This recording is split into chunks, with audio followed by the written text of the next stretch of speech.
الحمد لله وكفى والصلاة والسلام على عباده الذين اصطفى أما بعد فأعوذ بالله من الشيطان الرجيم بسم الله الرحمن الرحيم إن الله وملائكته يصلون على النبي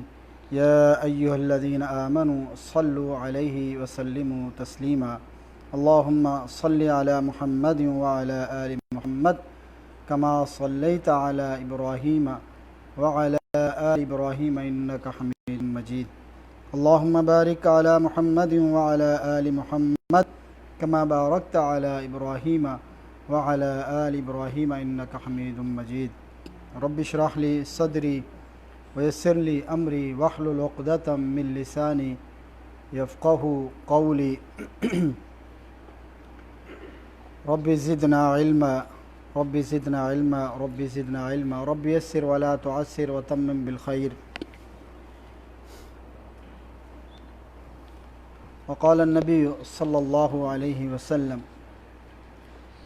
من صب أصحابي فلعنة الله على الملائكة والناس اجمعین آدمی محترم، عزیز دوستوں، ساتھیوں اور بزرگوں،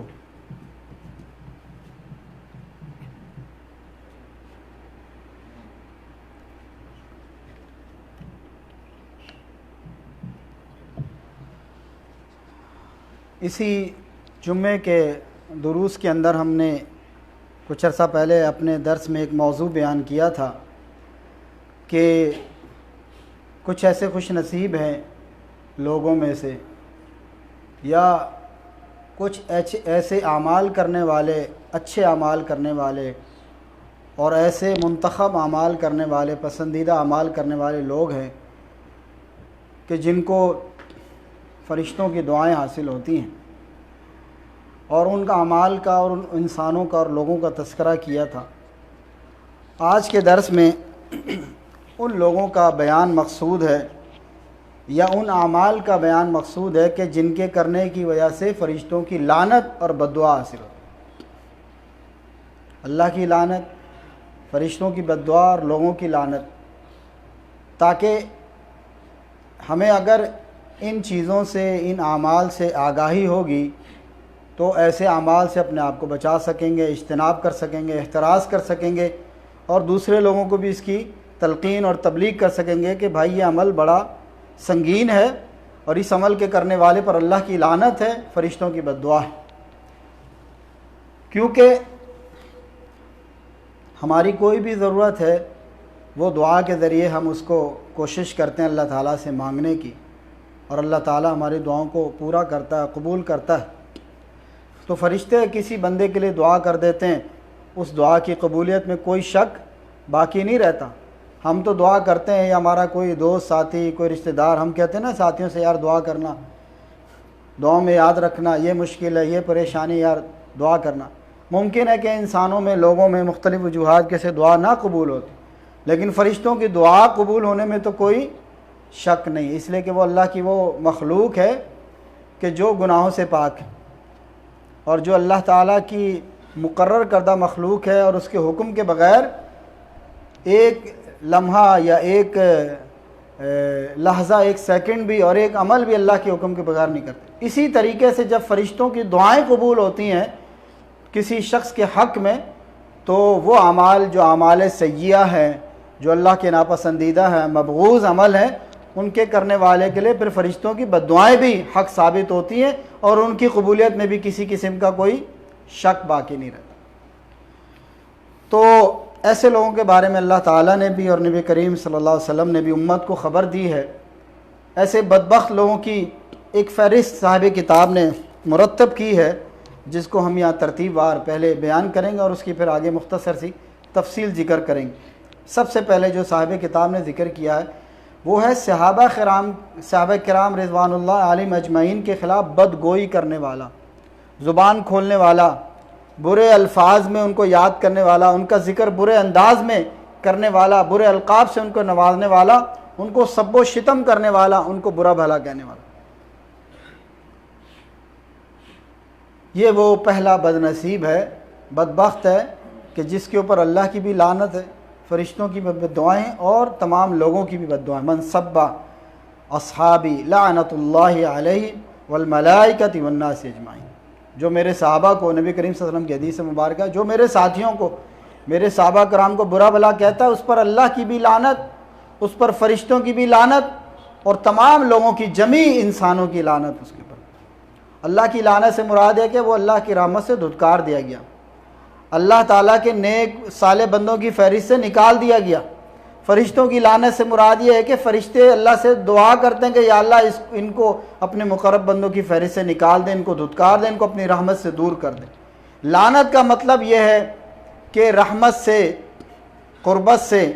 اللہ تعالیٰ کی خاص فضل سے ایسے لوگوں کو دھتکار دینا، ایسے لوگوں کو دور کر دینا۔ جو بندہ اللہ کی رحمت سے دھتکار دیا جائے، اللہ کے فضل سے دور کر دیا جائے، اللہ کے مقرب نیک صالح بندوں کی فہرست سے نکال دیا جائے، تو اس بندے کا انجام کیا ہوگا اور اس کا ٹھکانہ کیا ہوگا اور اس کا آخر نتیجہ کیا ہوگا، یہ آپ اور ہم بخوبی جانتے ہیں۔ اسی طریقے سے مدینہ طیبہ میں بدعات کرنے والے یا بدعتی کو اپنے ہاں پناہ دینے والے، بدعت تو ویسے بھی برا کام ہے، کل بدعت ضلالہ وکل ضلالۃ فی النار، ہر بدعت گمراہی ہے اور ہر گمراہی جہنم میں لے جانے والی۔ بدعت تو ویسے بھی عمومی معنوں میں بری ہے، غلط ہے، اور ساتھیوں کو پتہ ہے کہ بدعت کیا، کل محدثۃ بدعہ، ہر نیا کام جو دین کے اندر ہے۔ ہم جب کسی کو کہتے ہیں یار جو بھی نیا کام ہے وہ بدعت ہے، لوگ کہتے ہیں یہ آپ کوک پیپسی پیتے ہو، یہ بھی تو بدعت ہے، گھوڑوں کے بجائے جہازوں پہ سفر کرتے ہو، یہ بھی تو بدعت ہے، پیدل چلنے کے بجائے گاڑیوں میں سفر کرتے ہو۔ او بھائی، جو دین میں نیا کام ہے، یہ نہیں ہے کہ انسانی ضروریات ہیں، وقت کے لحاظ سے بدل گئی ہیں، ان کو استعمال کرنا بدعت نہیں ہے۔ جو جائز امور ہیں، مباح امور ہیں، ان کو اختیار کرنا، لیکن جو دین میں نیا کام ایجاد کر دیا جائے، داخل کر دیا جائے ثواب کی نیت سے، جو نہ اللہ تعالیٰ کے قرآن کے اندر ہے، نبی کریم صلی اللہ علیہ وسلم کے فرمان میں ہے، آپ صلی اللہ علیہ وسلم کے عمل میں، آپ کی سنت میں، آپ کی حدیث میں، نہ صحابہ کرام کے عمل، طرز عمل سے اور اجماع سے اس بات کا ثبوت اور کوئی دلیل اور کوئی پتہ ملتا، آپ اس کو ثواب کی نیت سے کریں۔ بہت ساری بدعات ہیں ہمارے معاشرے میں، بہت ساری بدعات ہیں جو ہم دیکھتے ہیں۔ رجب آ گیا تو اس میں، رجب میں شعبان آ گیا تو اس میں، محرم آ گیا تو اس میں، ربیع الاول آ گیا اس میں، دنوں کے لحاظ سے، ایام کے لحاظ سے، وقت کے لحاظ سے، جگہوں کے لحاظ سے بہت ساری بدعات ہمارے معاشرے میں رائج ہیں، لوگ بڑی خوشی سے کرتے ہیں۔ سنت اتنی خوشی سے نہیں کرتے، اللہ اور اس کے رسول کے احکامات، تعلیمات، فرائض، احکام، مسائل اور دین کے جو دیگر فرائض اور ارکان ہیں ان کو پورا نہیں کرتے۔ آپ دیکھ لیں اکثر جو بدعتی لوگ ہوتے ہیں نماز نہیں پڑھتے ہوں گے، روزے نہیں رکھتے ہوں گے، زکوٰۃ نہیں دیتے ہوں گے، لیکن جب کوئی بدعت کا موقع آتا ہے تو بڑے زور شور سے سب سے آگے آگے ہوتے ہیں، کیونکہ جن لوگوں نے ان کو اس راستے پہ ڈال دیا ان کو انہوں نے اس حوالے سے گمراہ کر دیا، بس یہ کام کر لو بخشے جاؤ گے، باقی کسی فرض کی، کسی رکن کی، کسی عمل کی، کسی سنت کی اس کی کوئی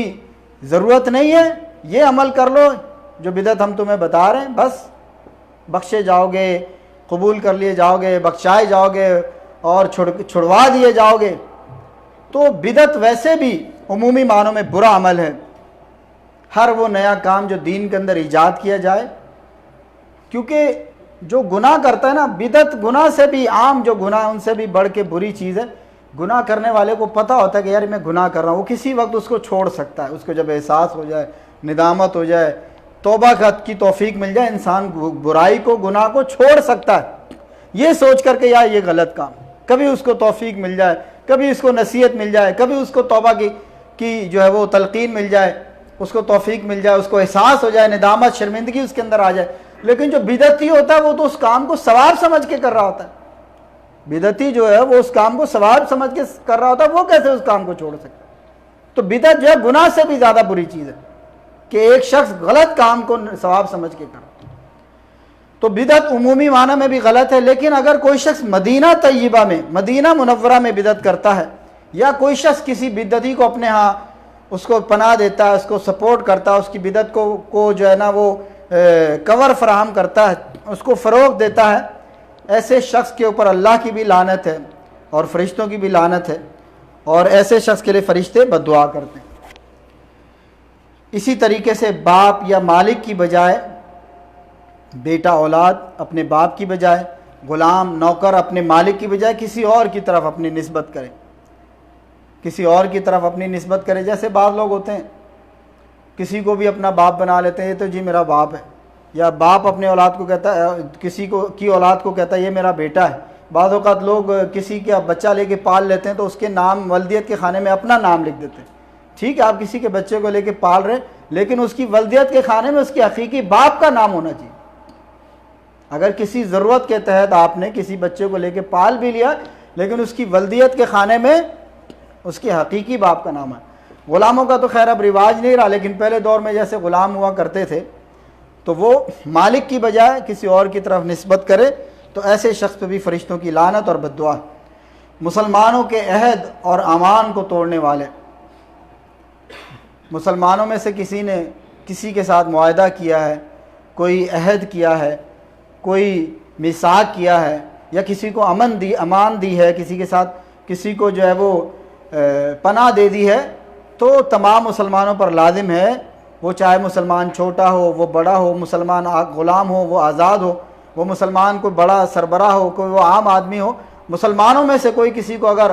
عہد دے دے، پیمان دے دے اور وعدہ کر دے یا امان دے دے، تمام جمیع مسلمانوں پر اس کی پاسداری کرنا فرض، واجب اور لازم ہے، اور جو اس کو توڑے گا اس کے اوپر فرشتوں کی لعنت اور بد دعا۔ باقی رمضان کو پانے کے باوجود اپنے گناہوں کو معاف نہ کروانے والے، والدین کو دونوں میں سے یا ایک کو پانے کے باوجود بھی بخشش نہ کروانے والے ان کی خدمت کر کے، اور نبی کریم صلی اللہ علیہ وسلم کا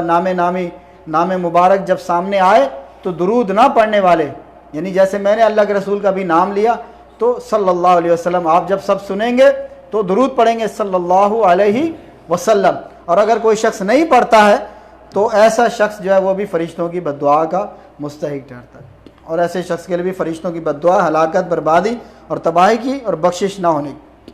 اسی طریقے سے بھلائی کے کاموں میں، خیر کے کاموں میں، نیکی کے کاموں میں اپنے مال کو خرچ سے روکنے والے، نیکی کے کاموں میں اپنے مال کو خرچ سے روکنے والے انسانوں اور لوگوں کے اوپر بھی فرشتوں کی بد دعا ہوتی ہے۔ جو بندہ اپنے مال کو روک کے رکھتا ہے، سینت کے رکھتا ہے، جوڑ کے رکھتا ہے، اور اللہ کے راستے میں، نیکی کے کاموں میں، خیر کے کاموں میں، بھلائی کے کاموں میں خرچ نہیں کرتا، ایسے شخص کے لیے بد دعا ہے۔ اور جو بندہ اس کے برعکس جو نیکی کے کاموں میں مال خرچ کرتا ہے، بھلائی کے کاموں میں خرچ کرتا ہے، ایسے لوگوں کے لیے فرشتے دعا کرتے ہیں، برکت کی دعا کرتے ہیں، مال کے اضافے کی دعا کرتے ہیں، اللہ تعالیٰ سے اجر کی دعا کرتے ہیں اس بندے کی۔ مسلمان کی طرف نمبر 10 ہے مسلمان کی طرف ہتھیار سے اشارہ کرنے والا۔ میرے پاس کوئی ہتھیار ہے، میں کسی مسلمان بھائی کی طرف اشارہ کروں، اس کی سختی سے ممانعت۔ وہ چاقو ہے، وہ چھری ہے، وہ بندوق ہے، وہ تلوار ہے، XYZ کوئی بھی چیز ہے، ہتھیار ہے، کسی مسلمان کی طرف صرف اشارہ کر دینا ہی، اب آپ تصور کریں کہ صرف اشارہ کر دینا ہی اس پر فرشتوں کی لعنت اور بد دعا کو بندہ مستحق ٹھہرتا۔ اگر وہ اپنے مسلمان بھائی کو ایذا پہنچاتا، تکلیف پہنچاتا اس ہتھیار سے یا اپنی زبان سے یا اپنے ہاتھ سے، تو پھر اس بندے کا کیا حال اور انجام ہوگا۔ ابھی صرف اشارہ کرنے پر وہ فرشتوں کی لعنت کا اور بد دعا کا مستحق ٹھہر جاتا، اور اگر وہ حقیقی معنوں میں اس پر استعمال کر لے، کسی مسلمان پر اس ہتھیار کو استعمال کر لے، اپنے ہاتھوں سے اور اپنی زبان سے اس مسلمان کو تکلیف دے، تو پھر اس بندے کا معاملہ کہاں تک پہنچے گا، یہ ہم اور آپ بخوبی سمجھ سکتے۔ اسی طریقے سے کوئی شخص اس کے اوپر قصاص بنتا ہے، اس نے کسی مسلمان کو تکلیف دی ہے، اس کے کسی ایسے عضو کو نقصان پہنچایا، قتل کر دیا، یا اس کا جسم کا کوئی عضو جو ہے اس نے اس کو نقصان پہنچایا، عضو پر بھی قصاص ہے، کسی کا ہاتھ توڑا ہے، کسی کا دانت توڑا ہے، کسی کی جو ہے وہ آنکھ کو نقصان پہنچایا، اس پہ بھی قصاص ہوتا ہے، کسی کا ہاتھ توڑا ہے بدلے میں اس کا ہاتھ توڑا جائے گا، کسی کا دانت توڑا، کسی کی آنکھ کو نقصان پہنچایا بدلے میں اس کے ساتھ بھی یہی معاملہ کیا جائے، اور جب قتل کیا تو بدلے میں اس کو قصاصاً قتل کیا جائے گا۔ اس قصاص کی راستے میں کوئی رکاوٹ بنتا ہے، کوئی سفارش کرنے والا بنتا ہے، کوئی اس عدل اور انصاف کے راستے میں رکاوٹ بنتا ہے، ایسے لوگوں کو بھی فرشتوں کی لعنت اور بد دعائیں ملتی ہیں۔ اسی طریقے سے شوہر کے بستر سے دور رہنے والی عورت، یعنی شادی شدہ خاتون ہے اور وہ اپنے شوہر کے بستر سے دور ہے، ناراضگی کے سبب سے یا کسی اور سبب سے، تو یا شوہر اسے بستر پہ بلاتا ہے لیکن وہ اس کی دعوت کو قبول نہیں کرتی، اس کے بلاوے پہ لبیک نہیں کہتی، اس کے بستر سے دور رہتی ہے، اس کے حکم سے نافرمانی کرتی ہے تو اگر تو کوئی شرعی عذر ہے تو ایک الگ بات ہے، شرعی عذر ہے اس کا، وہ بیمار ہے، اس کو ایام حیض ہیں یا ایکس وائی زیڈ کوئی ایسا شرعی مسئلہ ہے تو شریعت میں تو شرعی عذر کی ایسے رخصت دی جاتی. لیکن اگر کوئی شرعی عذر نہیں، بس نخرہ ہے، بس جو ہے وہ شوہر کو منتیں کروانی مقصود ہے یا اس سے کوئی فرمائشیں پوری کروانی مقصود ہے یا ویسے ہی جو ہے وہ جو ہے اپنے آپ میں اپنے آپ کو شوہر سے بڑا سمجھ لینا، ایکس وائی زیڈ جو بھی اس کا مقصد ہو، شوہر کے بستر سے دور رہنے والی اور اس کی پکار پر بلاوے پہ نہ آنے والی ایسی عورت بھی فرشتوں کی لعنت اور بد دعا کا مستحق ٹھہرتی ہے. اور حالت کفر میں مرنے والے اور ایمان لانے کے بعد پھر دوبارہ کفر کی طرف پلٹ جانے والے، یہ وہ لوگ اس کے مستحق ٹھہرتے ہیں اور فرشتے ان پر لعنت کرتے ہیں. اب تھوڑی سی ان اعمال کی اور ان لوگوں کی تفصیل مقصود ہے، تھوڑی سی اس کی وضاحت. یہ تو ایک فہرست آپ کے سامنے ذکر کی تھی کہ یہ لوگ ہیں، یہ اعمال ہیں جن پر فرشتوں کی لعنت جو ہے وہ اس کے مستحق ٹھہرتے ہیں اور فرشتے ایسے لوگوں کے لیے بد دعا کرتے ہیں. مصطفیٰ صلی اللہ علیہ وسلم کے صحابہ کرام رضوان اللہ علیہم اجمعین پر سب و شتم کرتا ہے. اور یہ آج کے دور، یہ فتنہ ہمیشہ سے رہا ہے اور آج کے دور میں بھی عروج پر ہے. ایک گروہ ہے، وہ تو منا منایا ہوا ہے نا، وہ تو جانا پہچانا ہے، جن کو ہم روافظ کہتے ہیں، اہل تشیع کہتے ہیں. لیکن اہل سنت میں سے بھی کچھ بدبخت ایسے لوگ ہیں جو اپنے آپ کو اہل سنت کہلاتے ہیں. حالانکہ اہل سنت کا یہ عقیدہ ہے کہ صحابہ کرام کے خلاف لب کشائی نہیں کرنی، اپنی زبان کو نہیں کھولنا، یہ ایمان کے منافی ہے، ایمان کو ضائع کر دینے اور ہلاکت میں جانے کے مترادف ہے. لیکن آج مختلف ہیلے بہانوں سے، کچھ مؤلفین کی تالیفات سے اور کچھ مقررین کی تقریروں سے آج اہل سنت میں بھی ایک ایسا گروہ، ایسا طبقہ فکر اور ایسے لوگ پیدا ہو چکے ہیں جو صحابہ کرام کے خلاف دل میں بغض رکھتے ہیں، کینہ رکھتے ہیں، عداوت رکھتے ہیں، اور جب کوئی موقع آئے تو ان کے خلاف زبان درازی بھی کرتے ہیں، ان کے خلاف جو ہے زبان سے برے الفاظ بھی نکالتے ہیں. آج ایسے لوگ پیدا ہو چکے ہیں، اس لیے بڑا محتاط رہنے کی ضرورت ہے، بڑا محتاط رہنے کی ضرورت. ایک بہت بڑا فتنہ ہے جہلم کی سرزمین پہ جس کو محمد علی مرزا جہلمی کہتے ہیں، اہل سنت کے لبادے میں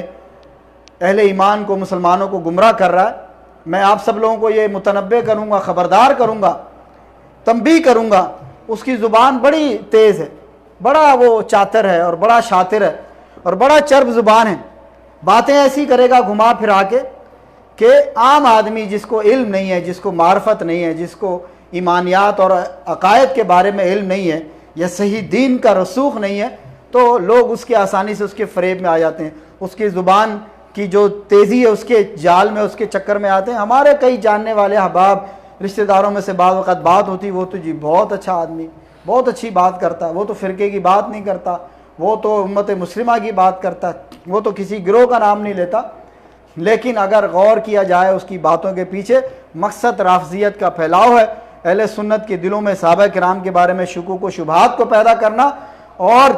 جو ہے دلوں میں بعض صحابہ کرام کے بارے میں دلوں میں بغض. ایک صحابی کے بھی خلاف اگر آپ دل میں بغض پال لیتے ہیں یا کوئی برا زبان سے لفظ نکالتے ہیں، آپ اپنے ایمان کو ضائع کر دیتے ہیں، آپ اپنے ایمان سے ہاتھ دھو بیٹھتے ہیں. اس لیے کہ کل صحابت و عدول، یہ اہل سنت کا، اہل السنہ والجماعہ کا یہ منہج ہے، اجماعاً یہ منہج ہے تمام اہل سنت کا کہ تمام صحابہ کرام وہ عادل ہیں. کل صحابت و عدول، تمام صحابہ کرام عادل ہیں. اگر ان سے اپنے وقت کے اندر کوئی غلطی ہوئی، وہ اجتہادی غلطی تھی، اور جب اللہ تعالیٰ نے سرٹیفکیٹ جاری کر دیا رضوان اللہ علیہم اجمعین رضی اللہ عنہم ورضوا عنہ، تو پھر ہم اور آپ کون ہوتے ہیں؟ ہم اور آپ کون ہوتے ہیں صحابہ کرام کے بارے میں بد زبانی کرنے والے، بدگوئی کرنے والے، دلوں میں بغض پالنے والے، یا ان کے معاملات اور جو آج سے 1400 سال پہلے ہوئے جو ان کے آپس کے اختلافات یا جھگڑے، اس پر کوئی فیصلہ کرنے والے؟ وہ ہمارے اپنے سگے باپ اور چچا میں کوئی اختلاف ہو جائے، دادا اور باپ میں اختلاف ہو جائے، کون بیٹا ہوتا ہے ایسا جو دادا کو کہہ دے اے تو نے میرے باپ کو ایسا کہا ویسا کہا؟ ہم احتراماً چپ ہوتے ہیں کہ یار یہ بڑوں کی لڑائی ہے. باپ اور چچا میں، باپ اور تایا میں اختلاف ہو جائے، ہم احتراماً چپ رہتے ہیں، یار یہ دو بھائیوں کا آپس میں مسئلہ، ہمارے بزرگ ہیں، خاندان کے بڑوں میں مسئلہ ہو جائے، چھوٹے نہیں بولتے. ہماری اور آپ کی کیا جرت ہے کہ ہم صحابہ کرام کے بارے میں بد زبانی کریں، ان کے بارے میں بدگوئی کریں، ان کے آپس کے اختلافات کو لے کے آج 1400 سال کے بعد اس کے اوپر بحث کریں، کون صحیح تھا، کون غلط تھا، کس نے ظلم کیا، کس نے زیادتی کی. جب اللہ تعالیٰ نے ان کے بارے میں فیصلہ جاری کر دیا. ہم اپنے باپ اور اپنے خاندان کے بڑوں کے بارے میں نہیں بولتے. صحابہ کرام کے بارے میں بکواس کرتے ہوئے, زبان سے بدگوئی کرتے ہوئے ہمارا دل اور ہماری زبان جو ہے وہ لرزتی نہیں ہے. ہمارا دل ایک وقت کے لیے کانپتا نہیں. ہم ایک وقت کے لیے سوچتے نہیں یار کیا غم ہم کرنے جا رہے ہیں, ہم ایمان سے ہاتھ نہ دھو بیٹھے, ہماری آخرت نہ برباد ہو جائے. ان کے آپس کے معاملات کو لے کے آج 1400 سال کے بعد اس پر بحث ہوتی ہے اور کیڑے نکالے جاتے ہیں, کریدا جاتا ہے, اور جناب جھوٹی سچی واقعات, اور اس میں اکثر وہ باتیں ہیں جو تاریخی جھوٹی روایات ہیں, کیونکہ تاریخ کے اکثر مؤلفین رافضی ہی تھے جو تاریخی جھوٹے واقعات ان کا سہارا لے کر تو صحابہ کرام کے آپس کے معاملات کو لے کر مسلمانوں کے اندر یہ افتراق و انتشار کا اور صحابہ کرام کے بارے میں بغض کا بیج بویا جاتا ہے. اہل سنت کے دلوں میں شکوک و شبہات پیدا کیے جاتے ہیں. تو الحمدللہ بعض اہل علم میں علماء نے بڑا اچھا اس کا جو ہے وہ محاسبہ کیا ہے, اس کا پیچھا کیا, اس کا مقابلہ کیا اور اس کا جواب دیا ہے. وہ پرلے درجے کا میرا ایک جاہل آدمی ہے, چند اس نے اردو کتابیں پڑھ لی ہیں. اردو کتاب پڑھ کے کوئی عالم بن جاتا ہے؟ جب تک آپ کو عربی لغت کا پتہ نہ ہو, صرف نحو کا نہ معلوم ہو, عربی معانی کا نہیں معلوم ہو, قرآن کی صحیح معنوں میں عربی تفاسیر جو علماء اور ائمہ کی لکھی ہوئی ہے اس کا مطالعہ نہ ہو, تو آپ جس شخص کو عربی کا کوئی لفظ نہیں آتا, اردو کی چند چیزیں پڑھ کے آج وہ کھڑا ہو گیا تاریخ کی چند چیزیں پڑھ کے اور صحابہ کرام کے اوپر فتوے اور فیصلے کرنے والا. تو علماء نے اس کا استحصال کیا ہے, اس کا مقابلہ کیا ہے اور اس کا پیچھا کیا علمی طور پہ, تحریری طور پہ, حتیٰ کہ مناظرے کی شکل میں بھی. لیکن کبھی وہ اپنے بل سے باہر نہیں آتا. اس کو پتہ ہے میں کتنے پانی میں ہوں. میں یہاں 2-4 اپنے فالوورز کو بٹھا کے یوٹیوب کے سامنے, کیمرے کے سامنے بٹھا کر میں بات کرتا ہوں اور اب چرب زبانی کیسے میری بات لوگوں میں مشہور ہو جاتی ہے, تو وہ سمجھتا کہ میں بڑا کامیاب ہو گیا ہوں. لیکن علماء نے اس کو چیلنج کیا, وہ کبھی اپنے گھر سے باہر نہیں نکلتا. مولانا حافظ ابو یحییٰ, علامہ حافظ ابو یحییٰ نور پوری حافظ اللہ تعالی, مشہور عالم ہیں جماعت اہل حدیث کے. انہوں نے اس کا بڑا زبردست اسلام میڈیا کے نام سے ان کا چینل ہے یوٹیوب پہ, فیس بک پہ, سوشل میڈیا پہ, آپ اس کو جوائن کر سکتے ہیں. ان کی بڑی زبردست جو ہے اس کے جوابات ہیں, تمام اس کے فتنوں کا اور شکوک و شبہات کا اور تمام اعتراضات کا مفصل جواب دیا. اسی طریقے سے مولانا مفتی طارق مسعود صاحب ہیں کراچی میں, اہل دیوبند سے ان کا تعلق ہے. وہ تو باقاعدہ چل کر آئے جہلم میں اور باقاعدہ چیلنج کیا جہلم کے مشہور چوک میں کھڑے ہو کے, اور یہ حافظ ابو یحییٰ نور پوری اس کے گھر پہ گئے, گھر پہ جا کے ویڈیو بنائی کہ میں موجود ہوں, دروازہ کھٹکھٹایا جا رہا ہے لیکن اندر سے کوئی باہر نہیں نکلا. کہاں آپ کا گھر ہے, آپ کا حجرہ ہے, آپ کی مجلس ہے, آپ کا کیمرہ, آپ کی محفل ہے, آپ کے لوگ ہیں, ہمارے ساتھ ذرا بیٹھ تو جائیں. جو آپ باتیں کرتے ہیں ان کا ذرا فیس ٹو فیس. اور یہ وہ شخص ہے جو امام کعبہ پر اعتراض کرتا ہے کہ امام کعبہ کو قرآن پڑھنا نہیں آتا, ایسے دعوے کرتا ہے امام کعبہ کو قرآن پڑھنا نہیں آتا. یہ وہ شخص ہے جو دعویٰ کرتا ہے اور خود قرآن پڑھتے ہوئے غلطیاں کرتا ہے. کہتا ہے کہ جیسی میری تجوید ہے ایسی امام کعبہ کی بھی تجوید نہیں. جو اہل عرب اور اہل لغت ہیں, جو امام کعبہ جن کو اللہ نے شرف بخشا, کہتا ہے کہ ان کی تجوید اور ان کی قراءت صحیح نہیں. وہ پنجابی کی مثال ہے کہ ذات ذکر لی تے شتیرہ نو جپے. تو ایسے فتنوں سے محفوظ رہیں. پہلی بات تو یہ ہے کہ اگر آپ عامت الناس ہیں ایسے لوگوں کو نہ سنیں, لیکن اگر سنتے ہیں تو شکوک و شبہات ہیں, بجائے اس پہ ایمان لانے کے علماء سے رجوع کیا جائے, علماء سے استفسار کیا جائے, ایسے فتنوں کا, ایسے اعتراضات کا, ایسے اشکالات کا علماء سے جواب لیا جائے, بجائے اس کے کہ اپنے دلوں کے اندر جو ہے بس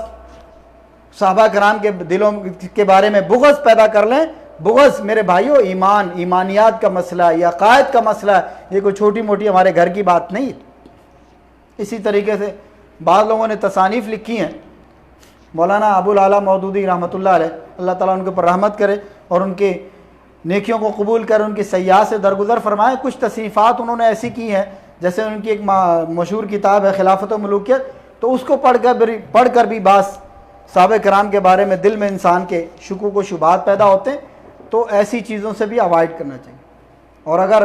پڑھیں تو اس کا علماء سے جواب لینا چاہیے. یہ نہیں کہ پڑھ کر ایک شخص کو بس اپنا ہادی رہبر اور امام مان کر جو اس نے کہہ دیا اس کی بات کو حرف آخر اور عقل کل سمجھ کر پھر جو ہے اپنے دل میں وہ عقیدہ بنا لینا چاہیے.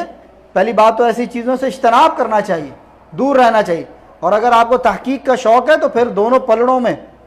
رکھنا چاہیے، ایک طرف اس بات کو اور دوسری طرف اس کے جواب کو۔ اللہ تعالی ہمیں صحیح معنوں میں جو ہے صحابہ کرام کی محبت اور ان کی الفت اللہ تعالی ہمیں نصیب فرمائے، اور اللہ تعالیٰ ہمیں ایسے عقیدوں سے ہمیں بچائے رکھے کہ جن عقیدوں سے صحابہ کرام کی تنقیص کا کوئی پہلو نکلتا ہے۔ اللہ تعالیٰ ہمیں موت دے تو صحابہ کرام کی محبت کے اوپر ایمان دے، صحابہ کرام کی محبت کے اوپر ایمان دے۔ اللہ اکبر۔ علامہ مناوی شرح حدیث میں اس حدیث کی وضاحت کرتے ہیں کہ من سب اصحابی فعلیہ لعنۃ اللہ والملائکۃ والناس اجمعین، فرمایا کہ فعلیہ لعنۃ اللہ والملائکۃ والناس اجمعین سے مراد کیا، اللہ تعالیٰ ایسے لوگوں کو صالح اور اچھے لوگوں کی صفوں سے دھتکار دیتے ہیں، اور فرشتے اور عامت الناس ان کے لیے بد دعا کرتے ہیں۔ اور اس کے علاوہ نبی کریم صلی اللہ علیہ وسلم نے حضرات صحابہ کو برا بلا کہنے سے واضح انداز میں منع فرمایا۔ امام مسلم اپنی صحیح مسلم کے اندر حدیث نقل کرتے ہیں، ابو ہریرہ رضی اللہ عنہ اس حدیث کے راوی بیان کرتے ہیں کہ اللہ کے رسول صلی اللہ علیہ وسلم نے ارشاد فرمایا لا تسبوا اصحابی لا تسبوا اصحابی لا تسبوا اصحابی، 3 مرتبہ آپ صلی اللہ علیہ وسلم نے فرمایا۔ تاکید دیکھیں، ایک دفعہ آپ صلی اللہ علیہ وسلم بات کرتے ہیں، ہمیں اس کے حق اور سچ ہونے میں کوئی شک شبہ نہیں ہوتا، لیکن تاکید فرمائی او لوگوں میرے صحابہ کو گالی نہ دو، او لوگوں میرے صحابہ کو گالی نہ دو، میرے صحابہ کو گالی نہ دو، فوالذی نفسی بیدی، اور اس کے بعد اللہ رب العالمین کی قسم کھا کر کہا، پس اس ذات کی قسم ہے جس میں مجھ محمد صلی اللہ علیہ وسلم کی جان ہے، فوالذی نفسی بیدی لو ان احدکم انفق مثل احد ذهب ما ادرک مد احد ولا نصیفہ، کہ اگر تم میں سے کوئی احد پہاڑ کے برابر سونا خرچ کر دے تو وہ میرے صحابہ کے خرچ کردہ 1 مد یا نصف مد کے ثواب کو نہیں پہنچ سکتا۔ 1 مد اگر میرا صحابی اناج اللہ کے راستے میں خرچ کرتا ہے، تم اس کے مقابلے میں احد پہاڑ کے برابر سونا خرچ کر دو تو میرے صحابی کے اجر کو نہیں پہنچ سکتے۔ کتنی بڑی فضیلت ہے صحابہ کرام رضوان اللہ علیہم اجمعین کی، اور ہم بڑے مزے سے ان کے خلاف بکواسات کر دیتے ہیں، منہ سے جو بھی آتا نکال دیتے ہیں۔ احتیاط کیا کریں بھائیو، احتیاط کیا کریں، یہ کوئی چھوٹا موٹا مسئلہ نہیں، یہ ہمارے ایمان کا مسئلہ ہے، یہ ہمارے اعتقادات کا مسئلہ ہے، اس کا تعلق ایمانیات سے ہے، اس کا تعلق کوئی چوک چوپال اور معاشرے کے کسی جھگڑے سے نہیں ہے کہ آپ اٹھ کر کھڑے ہو جائیں گے اور فیصلہ کرنے لگ جائیں گے تاریخ کے واقعات پر جو اکثر غلط سلط لکھی گئی۔ بعد کے لوگوں نے تاریخ کو گھڑا ہے اور جھوٹے سچے واقعات اس کے اندر شامل کیے، یا بعض لوگوں نے حدیثیں بھی گڑھی ہیں اس ضمن میں جو ضعیف اور موضوع روایات ہیں۔ اللہ اکبر۔ تو نبی کریم صلی اللہ علیہ وسلم نے صحابہ کرام کو صرف برا بلا کہنے سے منع ہی نہیں کیا، بلکہ اس شخص کے لیے لعنت کی دعا کی جو ان کو گالی دے یا برا بلا کہے۔ امام طبرانی رحمۃ اللہ علیہ حضرت عائشہ رضی اللہ عنہ سے روایت کرتے ہیں کہ اللہ کے رسول صلی اللہ علیہ وسلم نے فرمایا کہ لا تسبوا اصحابی لعن اللہ من سب اصحابی، تم میرے صحابہ کو برا بلا نہ کہو، اللہ تعالیٰ اس شخص پر لعنت کرے جو میرے صحابہ کو برا بلا کہتا ہے۔ خود اللہ کے رسول صلی اللہ علیہ وسلم فرما رہے کہ اللہ اس شخص پر لعنت کرے جو میرے صحابہ کو برا بلا کہتا ہے۔ میرے بھائی اس کے بعد بھی کوئی گنجائش باقی رہتی؟ اللہ اکبر۔ علامہ مناوی اسی حدیث کی شرح میں لکھتے ہیں کہ نصرت دین کے لیے حضرات صحابہ کی جو خدمات تھی اس کے پیش نظر اللہ کے رسول صلی اللہ علیہ وسلم نے ایسے لوگوں کے لیے بد دعا کی جو انہیں نشانہ سب و شتم بنائے، اور ان کو گالی دینا، برا بلا کہنا بہت بڑے گناہوں میں سے ایک بڑا گناہ اور انتہائی سنگین جرائم میں سے ایک سنگین جرم ہے۔ بعض علماء اور مشائخ کی تو یہ رائے ہے کہ شیخین حضرت ابوبکر صدیق رضی اللہ تعالیٰ اور عمر فاروق رضی اللہ تعالیٰ عنہ کو گالی دینے والے کو قتل کر دیا جائے۔ بعض ائمہ اور بعض سلف میں سے بعض علماء کی یہ رائے ہے کہ جو شیخین کو گالی دے اس شخص کو قتل کر دیا جائے، اس شخص کو دنیا میں رہنے کا حق نہیں ہے۔ اور حضرات صحابہ کو نشانہ سب و شتم بنانے پر سلف صالحین اور علماء امت نے ائمہ نے شدید تنقید کی ہے۔ ذیل میں اس بارے میں ایک واقعہ اور چند اقوال پیش کر کے اس بات کو سمیٹتے ہیں۔ حضرت قیس بن ربیع نے وائل بن بحی سے روایت کی ہے کہ انہوں نے فرمایا کہ عبید اللہ بن عمر یہ حضرت عمر کے بیٹے ہیں، اور حضرت مقداد رضی اللہ تعالیٰ عنہما میں کچھ جھگڑا ہوا، حالانکہ دونوں صحابی ہیں۔ کہتے ہیں کہ عبید اللہ نے حضرت مقداد رضی اللہ تعالیٰ کو گالی دے دی، شدت اختلاف اور جھگڑے میں گالی دے دی۔ جب حضرت عمر رضی اللہ تعالیٰ کو پتا چلا تو انہوں نے کہا لوہار کو میرے پاس لے کر آؤ تاکہ میں اس عبید اللہ کی زبان کو کٹوا دوں، تاکہ اس کے بعد کوئی نبی کے صحابہ کو گالی دینے کی جرت نہ کر سکے۔ اپنے بیٹے کہا کہ لوہار کو لے کر آؤ، میں اس عبید اللہ کی زبان کو کاٹ کے رکھ دوں تاکہ اس کے بعد کسی شخص کی یہ جرت نہ ہو کہ وہ صحابہ کرام کے اللہ کے رسول کے صحابہ کو برا بھلا کہنے کی جرت کر سکے، اپنے سگے بیٹے کے۔ اور ایک اور روایت میں اسی واقعے کو ذکر کیا کہ جب حضرت عمر رضی اللہ تعالیٰ عنہ ان کی زبان کاٹنے کا ارادہ کیا تو خود نبی کریم صلی اللہ علیہ وسلم کے بعض صحابہ نے اس بارے میں ان سے معافی کی سفارش کی، اور خود کہتے ہیں کہ حضرت مقداد رضی اللہ تعالیٰ عنہ بھی سفارش کرنے والوں میں سے کہ امیر المومنین چھوڑ دیجئے، میں معاف کرتا ہوں، جانے دیجئے۔ تو تب حضرت عمر رضی اللہ تعالیٰ نے اس واقعے کو، اس معاملے کو واپس کیا اور کہنے لگے کہ مجھے اپنے بیٹے کی زبان کاٹنے دو تاکہ اس کے بعد کسی کو حضرت محمد کے صحابی کو گالی دینے کی جرت نہ ہو۔ یہ تھے ہمارے اسلاف، اور یہ تھا صحابہ کرام کے بارے میں۔ وہ خود صحابی ہیں، حضرت عمر فاروق رضی اللہ تعالیٰ خود صحابی ہیں، لیکن کسی صحابی کے خلاف بد زبانی کو برداشت نہیں کیا۔ امام مسلم رحمۃ اللہ علیہ حضرت عروہ جو حضرت ام عائشہ رضی اللہ تعالیٰ عنہ کے بھانجے ہیں، ان سے بیان کرتے ہیں کہ ام عائشہ نے فرمایا کہ میرے بھانجے، لوگوں کو اس بات کا حکم دیا گیا تھا اہل ایمان کو کہ نبی کریم صلی اللہ علیہ وسلم کے صحابہ کے لیے استغفار کریں، لیکن انہوں نے ان کے نشانہ سب و شتم بنا لی، کیونکہ اس کے بعد یہ جو واقعہ یعنی جنگ جمل اور جنگ صفین مسلمانوں میں ہوئی، اور اس کے بعد پھر یہ ایک ماحول سا بن گیا تھا بعض صحابہ کرام کے بارے میں برا بھلا کہنے کا، تو اس وقت انہوں نے فرمایا کہ اللہ تعالیٰ نے تو اہل ایمان کو اس بات کا حکم دیا کہ نبی کے صحابہ کے لیے استغفار کیا کریں۔ وہ قرآن کی آیت ہے نا کہ یا اللہ جو ہم سے پہلے اہل ایمان گزر چکے یا اللہ ان سب کی مغفرت فرما دے۔ وہ مجھے قرآن کی وہ آیت یاد نہیں آ رہی، اس کا مفہوم یہ ہے کہ جو اہل ایمان ہم سے پہلے گزر چکے یا اللہ ان سب کی مغفرت کرے۔ حضرت عبداللہ بن عمر رضی اللہ تعالیٰ فرماتے ہیں حضرت محمد صلی اللہ علیہ وسلم کے صحابہ کو گالی نہ دو کیونکہ ان کا ایک ایک عمل تمہارے تمام زندگی کے اعمال سے بہتر ہے۔ صحابہ کا ایک عمل تمہاری زندگی کے سارے اعمال ایک پلڑ میں رکھ دیے جائیں، اور صحابہ کے ایک عمل کو ایک پلڑ میں رکھ دیا جائے تو وہ وزن کے اعتبار سے، اخلاص کے اعتبار سے، اجر کے اعتبار سے وہ تمہاری زندگی کے تمام اعمال سے جو ہے وہ بھاری ہو جائے گا۔ اور امام احمد بن حنبل امام اہل السنہ فرماتے ہیں کہ کسی کے لیے جائز نہیں ہے کہ صحابہ کرام میں سے کسی کے بارے میں بری بات کا ذکر کرے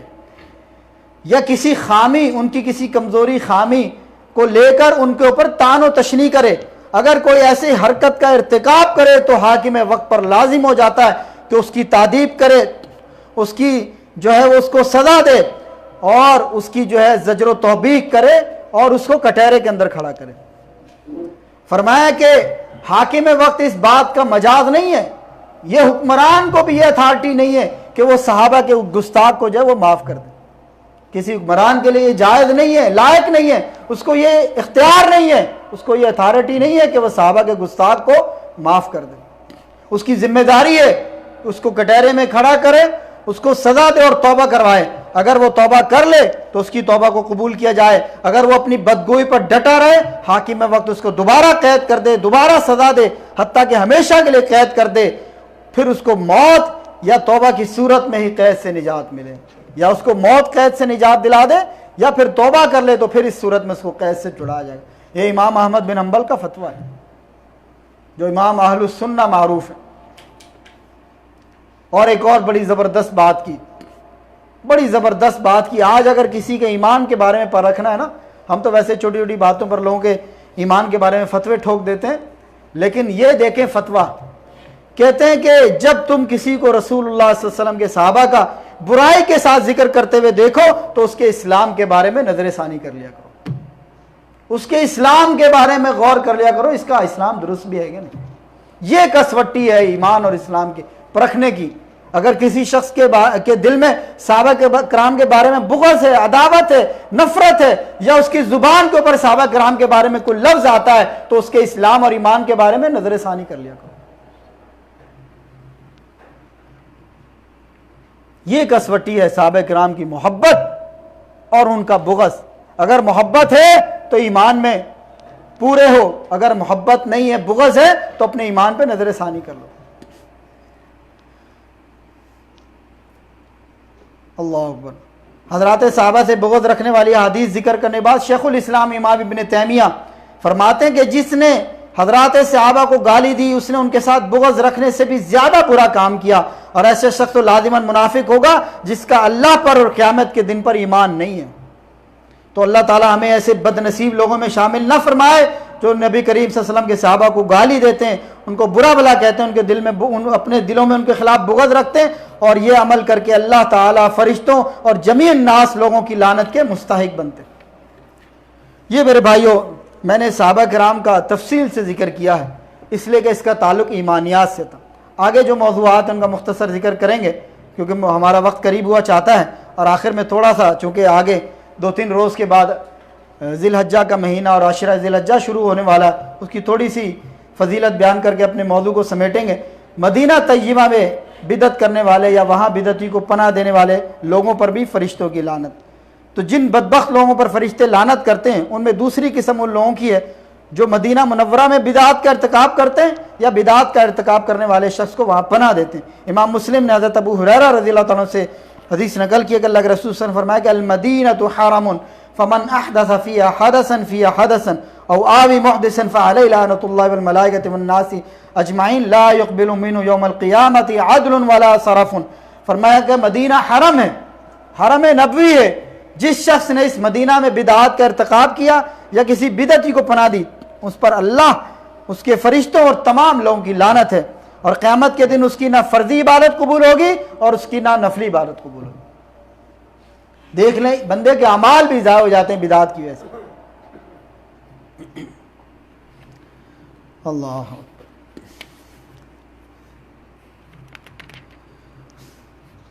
یعنی بدعت کو گوارا کرنے والا اور بدعتی کو بغیر تنقید کے چھوڑنے والا گویا کہ بدعتی کو پناہ دیتا ہے۔ اور اسی انداز میں جو ہے وہ ملا علی قاری اپنی شرح میں بیان کرتے ہیں کہ اللہ تعالیٰ اس پر لعنت کرتا ہے، فرشتے لعنت کرتے ہیں، اور رحمت الہی سے اس کی شدید دوری کا بیان ہے، کیونکہ لغت میں لعن سے مراد دھتکارنا اور دور کرنا ہے۔ ملا علی قاری فرماتے ہیں کہ بدعتی اور بنا بدعتی کو پناہ دینے والے میں سے ہر ایک پر لعنت اللہ یعنی دھتکارا جانا اور دور کیا جانا، والملائکہ یعنی رحمت الہی سے فرشتے دعا کرتے ہیں کہ یا اللہ اس کو اپنی رحمت الہی سے دور کر دے۔ اور لا یقبل منہ یوم القیامت عدل ولا صرف، تو اس عدل اور صرف کی تفسیر میں علماء امت کے مختلف اقوال ہیں۔ جمہور کے نزدیک صرف سے مراد فرضی عبادت ہے اور عدل سے مراد نفلی عبادت ہے، یعنی قیامت کے دن اس بندے کے نہ فرضی اعمال قبول کیے جائیں گے اور نہ ہی نفلی اعمال قبول کیے جائیں گے۔ تو مدینہ میں برے کام کا ارتکاب کرنا، بدعت کو چالو کرنا اور بدعتی کو پناہ دینا، تو یہ انتہائی سنگین جو ہے وہ جرم ہے۔ ایسے اعمال سے اللہ تعالیٰ کی پناہ مانگنی چاہیے، اللہ تعالیٰ ایسے اعمال سے ہمیں محفوظ رکھے۔ اس کے بعد تیسرے نمبر پہ وہ لوگ کہ جن کو فرشتوں کی بد دعا جو ہے وہ کہ مستحق ٹھہرتے ہیں، باپ یا مالک کے بجائے کسی اور کی طرف اپنی نسبت کرنے والوں پر فرشتوں کی لعنت۔ تو تیسری قسم ان لوگوں کی ہے جو اپنے باپوں کو یا مالکوں کو چھوڑ کر دوسرے اشخاص کی طرف نسبت کرتے ہیں، اپنے حقیقی باپ کے بجائے کسی اور کو اپنا باپ قرار دیتے ہیں، اپنے حقیقی مالک کے بجائے کسی اور کو اپنا مالک قرار دیتے ہیں۔ امام مسلم اپنی کتاب میں حضرت علی رضی اللہ تعالیٰ سے روایت نقل کرتے ہیں، اللہ کے رسول صلی اللہ علیہ وسلم نے ارشاد فرمایا من ادعا الی غیر ابیہ او انتمى الی غیر موالی فعلیہ لعنۃ اللہ والملائکۃ والناس اجمعین لا یقبل اللہ منہ یوم القیامۃ صرفا ولا عدلا۔ فرمایا کہ جس نے اپنے باپ کے سوا کسی اور کی طرف انتساب کیا یا اپنے مالک کو چھوڑ کے کسی اور کی طرف اپنی نسبت کی، اس پر اللہ تعالیٰ کی فرشتوں کی تمام لوگوں کی لعنت ہے۔ قیامت کے دن اس کی نہ فرضی عبادت قبول ہوگی اور نہ ہی نفلی عبادت قبول ہوگی۔ دیکھنے میں آتا کچھ لوگ دعویٰ کرتے ہیں ان کا تعلق جس قبیلے، جس برادری، جس خاندان، جس ذات سے ہوتا ہے تو وہ اس میں شرم محسوس کرتے ہوئے اپنے آپ کو کسی اور خاندان کا، کسی اور قبیلے کا، کسی اور علاقے کا بتاتے ہیں، تو یہ بھی ایک طرف سے نسبت کو تبدیل کرنا۔ یہ مشہور ہے بات کے تقسیم ہے، ان کے بعد بہت سارے لوگ جو ہے وہ جب ادھر سے ادھر گئے لوگ ہجرت کر کے، تو جو لوگ ایسی اقوام سے، ذاتوں سے جن کا تعلق تھا جو معاشرے میں عام طور پہ، حالانکہ کوئی بھی قوم یا ذات وہ حقیر نہیں ہے، اللہ تعالیٰ نے سب انسانوں کو بنایا برابر ہیں سب لوگ، یہ ذاتیں، یہ گروہ، یہ قبیلے، یہ تو صرف تعارف کے لیے، یا ایھا الناس انا خلقناکم من ذکر وانثی وجعلناکم شعوبا وقبائل لتعارفوا، ہم نے تمہارے درمیان گروہ، قبیلے، خاندان، برادری، نسبتیں صرف تعارف کے لیے بنائیں۔ تو ہم نے کیا کر دیا، ہم نے بعض لوگوں کو ان کے پیشوں کی نسبت سے، جو لوہار کا کام کرتے تو ہم نے ان کی قوم اور ذات برادری ہی لوہار رکھ دی، جو بیچارے لکڑی کا کام کرتے تھے ان کو لکڑہارا، جو کپڑوں کا کام کرتے تھے ان کو جلاہا. اس طرح کے ہم نے ان کے، ایک تو یہ بھی ہمارے یعنی معاشرے کی زیادتی ہے کہ اس طریقے سے پیشے کے اعتبار سے ہم نے ان کی نسبتیں رکھ دیں. لیکن کچھ لوگوں نے اپنے جو بھی خاندان اور برادری تھی، جب دوسرے علاقے میں گئے تو کوئی سید ہو گیا، کوئی پٹھان ہو گیا، کوئی کچھ ہو گیا، کوئی کچھ ہو گیا. تو یہ چیز بھی غلط. تو یہ جو چیزیں ہیں، یہ جی ارائی ہیں، یہ جی جو ہے مغل ہیں، یہ جی شیخ ہیں، یہ جی یوسف زئی ہیں، ایکس وائی زیڈ جو بھی برادریاں ہیں، یہ ایک تعارف ہے. اس پہ کسی کو فخر بھی نہیں کرنا چاہیے اور کسی کو اپنے آپ کو یہ بھی نہیں سمجھنا چاہیے کہ میں کس طرح ایک کمتر ذات میں پیدا ہو گیا ہوں. تو لوگوں کو بھی چاہیے کہ وہ کسی کو ان کی ذات اور برادری کے پیمانوں سے نہ تولا کریں، بلکہ ان کے اعمال کے لحاظ سے اور ان کے تقوی کے اعتبار سے تولا کریں. اللہ تعالیٰ بھی فرماتا ہے نا کہ ان اکرمکم عند اللہ اتقاکم، تم میں سے مکرم محترم اللہ تعالیٰ کے نزدیک یہ نہیں ہوگا قیامت کے دن ہوگا تو خان ہوگا اور سید ہوگا تو وہ کسی اور جو ہے وہ کھاتے میں کھڑا ہوگا، اور جو ایسی ذات والے ہیں تو وہ کسی اور کھاتے میں نہیں، بلکہ اللہ تعالیٰ کے نزدیک مکرم کون ہوں گے؟ جو تقوی کے اعتبار سے اور اعمال کے اعتبار سے ہوں گے. اللہ کے نزدیک مکرم وہ لوگ ہوں گے، کیونکہ اللہ تعالیٰ نے تمام انسانوں کو، حضرت آدم اور حوا کی اولاد ہیں، تمام انسان برابر. باقی کوئی افریقہ میں جا کے بس گیا، کوئی یورپ میں، کوئی ایشیا میں. افریقہ والوں کا رنگ وہاں کے موسم جیسے کالا ہو گیا، یورپ میں رہنے والے کا موسم، وہاں کے لوگ وہاں کے موسم جیسے گورے ہو گئے، ایشیا میں رہنے والے لوگ گندمی ہو گئے. یہ موسمی اعتبار سے، کوئی اپنی مرضی سے کالا گورا یا گندمی تو نہیں پیدا ہوتا. اللہ نے جس کو جہاں پیدا کیا اپنی مرضی سے تو کوئی نہیں پیدا ہوا. کسی صحابہ کرام میں ایسے ہی ہوا کہ دو صحابہ کا آپس میں اختلاف ہو گیا، تو ایک صحابی نے دوسرے صحابی کو ایسے ہی جو ہے وہ تانا دے دیا. وہ ساتھ شاید میرے خیال ہے حضرت بلال حبشی کا واقعہ ہے یا کسی اور صحابی کا واقعہ ہے. تو تانا دے دیا تو اللہ کے رسول صلی اللہ علیہ وسلم نے بڑا سخت یعنی اس پر ایکشن لیا. ہاں ایسے ہی حضرت بلال حبشی اور غالباً ابو ذر غفاری رضی اللہ تعالیٰ عنہ کا اختلاف ہو گیا. تو انہوں نے کہہ دیا کہ کالی چمڑی والی عورت کے بیٹے،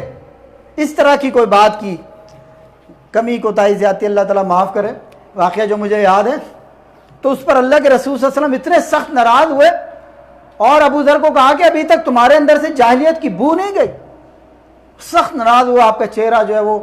غصے سے سرخ ہو گیا. اور حضرت ابو ذر غفاری رضی اللہ تعالیٰ عنہ کو احساس ہوا کہ میں نے جو ہے غلطی کی ہے. انہوں نے پھر جو اس کا مداوع کیا، جو اس کی تلافی کی، وہ بھی ایک مثال.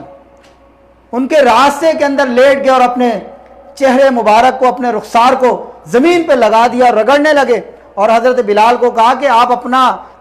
پاؤں میرے چہرے کے اوپر رکھیں گے تب میرے اس عمل کی جو ہے وہ تلافی ہوگی. شرمسار ہوئے، نادم ہوئے اور معذرت کی، اور معذرت اس انداز کی. لیکن حضرت بلال رضی اللہ تعالیٰ عنہ کو معاف کر دیا. انسان ہیں، کبھی کبھار انسان تھے، لیکن بہتر کون ہے؟ کل بنی آدم خطاؤن وخیر الخطائین التوابون. تمام بنی آدم خطا کار ہیں، لیکن بہتر وہ لوگ ہیں جو خطا کے بعد اصلاح کر لیتے ہیں، توبہ کر لیتے ہیں، نادم ہو جاتے ہیں، شرمسار ہو جاتے ہیں اور اپنی غلطیوں سے رجوع کر لیتے ہیں. تو میرے بھائیوں، اپنے جو ہے باپوں کی بجائے کسی اور کی طرف نسبت کی حرمت کے بارے میں کتاب و سنت میں دیگر بھی دلائل ہیں. اللہ تعالیٰ قرآن میں فرماتا ہے کہ وَمَا جَعَلَ دِعِيَاكُمْ أَبْنَاءَكُمْ ذَلِكُمْ قَوْلُكُمْ بِأَفْوَاهِكُمْ وَاللَّهُ يَقُولُ الْحَقَّ وَهُوَ يَهْدِي السَّبِيلَ ادْعُوهُمْ لِآبَائِهِمْ هُوَ أَقْسَطُ عِندَ اللَّهِ. اللہ تعالیٰ نے تمہارے منہ بولے بیٹوں کو تمہارا حقیقی بیٹا نہیں بنایا. ہم جیسے کسی کو پال لیتے ہیں نا، ہم کہتے ہیں یہ میرا بیٹا ہے،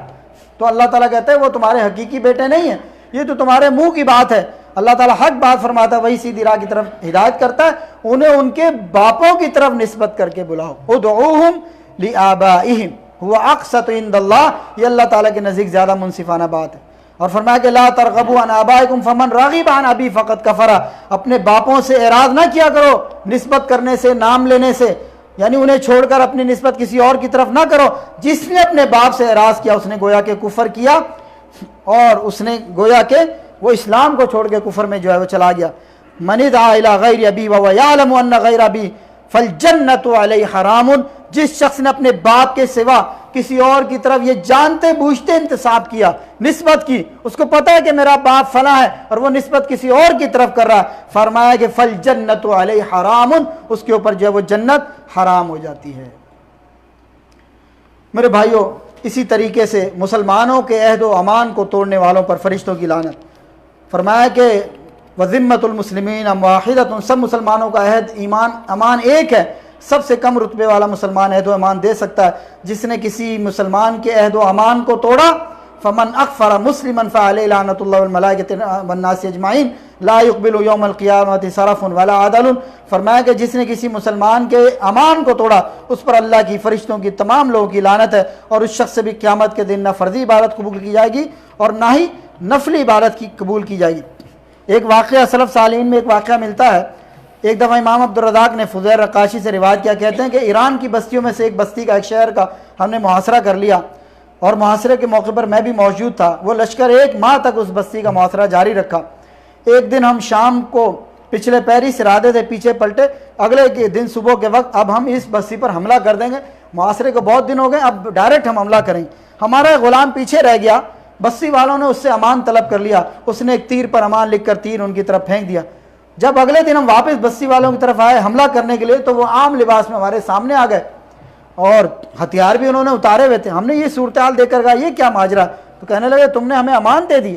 اس لیے ہم امن میں ہیں، ہم حالت جنگ میں نہیں ہیں۔ ساتھ انہوں نے وہ تیر نکال کر دکھا دیا جس کے اوپر امان کا معاہدہ تحریر تھا۔ ہم نے کہا یہ امان تو غلام نے لکھا اور غلام کو امان دینے کا اختیار نہیں۔ انہوں نے جواب دیا ہم تو تمہارے غلام اور آزاد میں فرق نہیں جانتے، اور ہم اس امان کی بنیاد پر اپنی بستی سے باہر نکل آئیں، اب اپنے امان کو پورا کرو۔ ہم نے کہا اپنے امان کے ساتھ پلٹ جاؤ، ہم تمہارے ساتھ جنگ کریں گے۔ انہوں نے کہا ہم تو نہیں پلٹیں گے۔ جب یہ معاملہ ہوا تو ہم نے اس وقت کے امیر المومنین کی خدمت میں، حضرت عمر فاروق کی خدمت میں یہ واقعہ تحریر کیا۔ انہوں نے جواباً تحریر کیا مسلمان غلام یقیناً مسلمانوں ہی میں سے ہے، اور اس کا دیا ہوا امان بھی تمہارا ہی امان ہے۔ کہتے ہیں کہ ہم نے اس بستی پر حملے کا ارادہ ترک کر دیا، ان کے مال غنیمت، ان کی جان مال، ان کا علاقہ، ہر چیز کو چھوڑ کر ہم واپس آ گئے۔ ہمارا نا کہ حالانکہ ہماری فتح یقینی تھی، لیکن ایک غلام کے دیے ہوئے امان کی بدولت ہم نے اس علاقے کو چھوڑ دیا۔ یہ ہے مسلمانوں کی، کہ میرے بھائیوں مسلمانوں کے اسلاف، وہ عظمت رفتہ، وہ واقعات، وہ تابندہ، وہ سنہری مسلمانوں کے اسلاف کی وہ نشانیاں کہ جس پر ہم آج فخر کرتے ہیں، لیکن صرف فخر ہی کرتے ہیں، ہمارے اپنے پلے کچھ نہیں۔ امام طبری کی روایت میں ہے کہ غلام مسلمانوں کا، عمر فاروق نے لکھا غلام مسلمانوں کا ہی فرد ہے اور اس کا عہد امان تمہارا عہد و امان ہے۔ اور ان کو لکھا حضرت عمر فاروق نے یقیناً اللہ تعالیٰ نے عہد کو عظیم قرار دیا، عہد کی پابندی کو، وفا کو عظیم قرار دیا۔ پابندی عہد سے اور پابندی وعدے سے ہی تم وفا شمار کیے جاؤ گے، تو شک کی صورت میں بھی ان کے عہد کو برقرار رکھو اور اس کی پاسداری کرو۔ مسلمانوں نے ان کے عہد کو پورا کیا اور اس بستی سے واپس پلٹا۔ آج ہم لوگ مسلمانوں نے معاہدوں سے انحراف کرنے کے لیے کتنے ہیلے بہانے۔ کسی کاروبار میں کچھ پارٹنر ہوتے ہیں، پارٹنر میں سے ایک بندہ کسی سے معاملہ طے کر لے اور باقی لوگ سمجھے کہ یار معاملہ ٹھیک نہیں ہے، معاہدہ ٹھیک نہیں، باقی لوگ کہتے ہیں فوراً اس معاہدے سے مکر جاتے ہیں۔ بھائی یہ معاہدہ کرنے کا ہمارے ساتھی کو اختیار ہی نہیں تھا اور ہم اس معاہدے سے مکر جاتے ہیں۔ بھائی تمہارے پارٹنر نے اگر کر لیا معاہدہ تو تم اس کے پابند ہو۔ اسی طریقے سے جب باپ اور بیٹا کسی کاروبار میں ساتھ ہوتے ہیں، باپ کسی سے بات کر لے تو بیٹا کہتا ہے، اگر بیٹا سمجھے یہ کاروبار یا معاہدہ یا ایگریمنٹ صحیح نہیں، وہ گاہک کو کہتا ہے نہیں نہیں بھائی ہمارے ابا تو بوڑھے ہو گئے، ان کو کسی چیز کا پتہ نہیں ہے، عرصے دراز سے تو کاروبار سے دور، ہم نے ان کو صرف برکت کے لیے رکھا۔ یا بیٹا کوئی معاہدہ کر لے تو باپ کہتا ہے کہ ہم نے تو بیٹے کو کاروبار سکھانے کے لیے اس کو یہاں دکان پہ بلایا ہوا تھا، اس کی بات کو پکا نہ سمجھنا، اللہ معاف کرے۔ تو بیٹے کی تو اس کاروبار میں حیثیت ایک ملازم کی ہے۔ یہ ہمارے وہ معاملات ہیں، یخادعون اللہ والذین آمنوا وما یخدعون الا انفسهم۔ جو لوگ اپنے آپ کو ہوشیار سمجھتے ہیں وہ قرآن کی آیت کو مد نظر رکھیں، وہ اللہ سے اور ایمان والوں سے دغا بازی کرتے ہیں، لیکن دراصل وہ خود اپنے آپ کو دغا دے رہے ہوتے ہیں۔ میرے بھائیو ایک لمبی فہرست ہے اور موضوع ہمارا کچھ طویل ہے، وقت ہوا چاہتا ہے تھوڑی سی میں یہ عشرہ ذی الحجہ آج غالباً 25 یا 26 ذوالقعدہ کی تاریخ ہو گئی ہے، 3 یا 4 دن کے بعد یہ ذی الحجہ کا مہینہ شروع ہونے والا ہے، اور اس کے جو پہلے 10 دن ہیں یہ ایام عشرہ ذی الحجہ کہلاتے ہیں، اور ان دنوں کی اللہ تعالیٰ نے قرآن میں قسم کھائی، والفجر ولیال عشر، قسم ہے فجر کی اور قسم ہے 10 راتوں کی۔ مفسرین نے یہ ولیال عشر سے مراد عشرہ ذی الحجہ، جو ذی الحجہ کے پہلے 10 دن بڑی فضیلت والے دن ہیں۔ آج بھی خطیب حضرات نے جمعے کے خطبے میں اسی موضوع کو بیان کیا۔ نبی کریم صلی اللہ علیہ وسلم کی حدیث ہے، بڑی فضیلت ان ایام کی، سال کے جو 360 دن ہیں ان سب سے افضل دن یہ 10 دن. اتنا ہی کافی ہے اس کی فضیلت کے لیے کہ پورے سال کے تمام 360 دنوں میں جو سب سے فضیلت والے دن ہیں وہ یہ 10 دن. فرمایا کہ ما من ایام اعظم عند اللہ ولا احب الیہ من عمل فیہن من هذه الايام العشر فاکثروا فیہن من التہلیل والتکبیر والتحمید. تو فرمایا کہ اللہ تعالیٰ کے نزدیک عظمت کے اعتبار سے ان دنوں سے زیادہ کوئی دن نہیں ہے. عمل اللہ تعالیٰ کو سب سے زیادہ محبوب عمل ان دنوں میں ہے. عظمت کے اعتبار سے بھی سب سے عظیم اور محبوب عمل کے اعتبار سے بھی اللہ تعالیٰ کو سب سے زیادہ محبوب ان دنوں میں، ان 10 دنوں میں. فرمایا کہ فاکثروا فیہن، زیادہ سے زیادہ اس میں اللہ کا ذکر کرو، تحلیل کرو، تکبیر کرو، تسمید اور تحمید، اور اللہ کا ذکر کرو، نمازیں پڑھو، نفلی نماز، روزے، صدقہ، زکوٰۃ، خیرات. تو صحابہ کرام نے پوچھا کہ ولل جہاد فی سبیل اللہ، اللہ کے رسول جہاد تو سب سے افضل عمل ہے، تو کیا ان دنوں سے زیادہ یہ جہاد سے بھی زیادہ ان دنوں کے عمل افضل ہے؟ یعنی جہاد میں اگر بندہ کسی عام دن میں گیا ہوا ہے، جہاد تو سب سے افضل عمل سمجھا جاتا ہے، تو ان دنوں میں کیا گیا کوئی عمل، نماز ہے، روزہ ہے، حج ہے، زکوٰۃ ہے، صدقات ہیں، ذکر ہے، قرآن کی تلاوت، وہ عمل جہاد سے بھی بڑھ جاتے ہیں ان دنوں میں. فرمایا کہ قال ولل جہاد فی سبیل اللہ، جہاد سے بھی بڑھ کر ان دنوں میں کیا گیا عمل اللہ کے نزدیک عظمت والا اور محبوب اور پسندیدہ فضیلت والا. الا رجل خرج بخاطر بنفسی ومالی فلم یرجع بخین. فرمایا کہ مگر وہ شخص جو اللہ کے راستے میں جہاد میں نکلے، یخاطر بنفسی ومالی، اور وہ اپنی جان کو لے کے نکلے، اپنے مال کو نکلے کہ اپنی سواری کو لے کے نکلے، فلم یرجع بشیء، اور کسی چیز کے ساتھ واپس نہ آئے، اللہ کے راستے میں اپنی جان کو بھی خرچ کر دے، اپنے مال کو بھی خرچ کر دے، اپنی سواری کو بھی خرچ کر دے، تو صرف وہ بندہ اور اس کا عمل ان دنوں میں کیے گئے عمل سے افضل ہے. ورنہ سمپل جہاد بھی ان دنوں میں کیے گئے عمل سے زیادہ فضیلت والا نہیں ہے. اور انہی دنوں میں زیادہ سے زیادہ اللہ کی تسبیح بیان کرنی چاہیے، سبحان اللہ، اللہ کی تحمید، الحمدللہ، تحلیل، لا الہ الا اللہ، تکبیر، اللہ اکبر، یہ اذکار کثرت سے کرنی چاہیے. اس لیے کہ اللہ کے رسول نے اس کی تاکید کی ہے، فاکثروا فیہن من التحلیل والتکبیر والتحمید والتسبیح. اور پھر فرمایا کہ ان دنوں میں روزہ رکھنا یہ بھی فضیلت کی بات ہے. اور پھر ان دنوں میں ایک دن آتا ہے 9 ذی الحجہ، یوم عرفہ، جس دن حاجی میدان عرفات میں ہوتے ہیں. اور فرمایا کہ الحج عرفۃ، حج تو عرفہ ہی کا نام، اور یہ وہ دن ہے کہ جس دن اللہ تعالیٰ سب سے زیادہ اہل ایمان کی گردنیں جہنم سے جو ہے آزاد کرتے ہیں. سب سے زیادہ جس دن میں اللہ تعالیٰ بندوں کی بخشش کرتے ہیں اور معاف کرتے ہیں وہ یوم عرفہ کا. اور اس دن میں روزے کی یہ فضیلت ہے، صیام یوم عرفہ السنۃ التی قبلہا والسنۃ التی بعدہا. فرمایا کہ ایک سال پہلے کے اور ایک سال بعد کے گناہ ایک دن کے روزے کی وجہ سے اللہ تعالیٰ 2 سال کے گناہ معاف کر دیتا. میرے بھائیو وقت کافی ہو گیا، انہی باتوں پر اکتفا کرتے ہیں. اگلے جمعے کا درس آخری درس ہوگا، یعنی حج کی چھٹیوں سے پہلے. اگلے جمعے کا انشاءاللہ درس آخری جمعے کا درس ہوگا، اس کے بعد حج کی چھٹیاں ہو جائیں گی، ادارے کی بھی چھٹیاں ہو جائیں گی. پھر انشاءاللہ اس کے بعد جو ترتیب ہوگی، شیڈول ہوگی، وہ انشاءاللہ آپ کو امید ہے کہ اگلے جمعے کے درس میں بتلا دیا جائے گا کہ دوبارہ مکتب کب کھلے گا اور دوبارہ درس کب شروع ہوگا. لیکن ابھی یہ درمیان کے ہمارے دروس چلتے رہیں گے جو ہفتہ وار ہیں. اگلے جمعے کا درس جو ہے وہ آخری درس ہوگا. یہ ہمارے ساتھی نے اپنی اہلیہ کے لیے شفا کی اور دعائے صحت کی اپیل کی ہے کہ وہ بیمار ہیں، مرض میں مبتلا ہیں. اللہ تعالیٰ سے دعا کریں کہ اللہ تعالیٰ ان کو شفاء کاملہ عاجلہ نصیب فرمائے. اسأل اللہ العظیم رب العرش العظیم ان یشفیہ شفاء کاملا وعاجلا لا باس طور. انشاءاللہ اللہ تعالیٰ ہمارے ان بھائی کی شریک حیات کو، اہلیہ کو بھی شفاء کاملہ عاجلہ نصیب فرمائے. اللہ تعالیٰ ایسی صحت عطا فرمائے جس کے بعد کوئی بیماری نہ ہو. اللہ تعالیٰ ان کی تمام پریشانیوں کو دور کرے، اور تمام اہل ایمان میں سے جو بھی مومن مرد اور مومن عورتیں بیمار ہیں، اللہ تعالیٰ ان سب کو شفاء کاملہ عاجلہ نصیب فرمائے. ہماری والدہ گرامی بھی بہت عرصے سے بیمار ہیں، ان کے لیے بھی خصوصی طور پہ دعا کریں. اور بھی بہت سارے احباب نے دعائیں کی ہیں. ہمارے ایک ملنے والے یہاں رئیس بھائی ہیں، وہ بھی پچھلے دنوں ان کو ہارٹ اٹیک ہوا تھا، آپریشن ہوا، ان کے لیے بھی. اور دیگر تمام اہل ایمان جو مرد ہیں، عورتیں ہیں، اہل ایمان مومنات ہیں، مومنین ہیں جو بیمار ہیں، ان سب کے لیے دعا کی اپیل ہے کہ اللہ تعالیٰ ان سب کو صحت کاملہ عاجلہ نصیب فرمائے. اور ہمارے جو بھی عزیز و قارب، ہمارے والدین، ہمارے اعزاء اقرباء اساتذہ اہل ایمان جو ایمان کی حالت میں دنیا سے رخصت ہو چکے، اللہ تعالیٰ ان سب اہل ایمان کی مغفرت فرما دے۔ ربنا اغفر لی ولوالدی وللمؤمنین یوم یقوم الحساب، واقول قولی ھذا واستغفر اللہ لی ولکم ولسائر المسلمین، وآخر دعوانا ان الحمد للہ رب العالمین، والسلام علیکم ورحمۃ اللہ وبرکاتہ۔ کھانے کا اہتمام ہے، ساتھ ہی کھانا کھا کر جائیں ضرور۔ السلام علیکم۔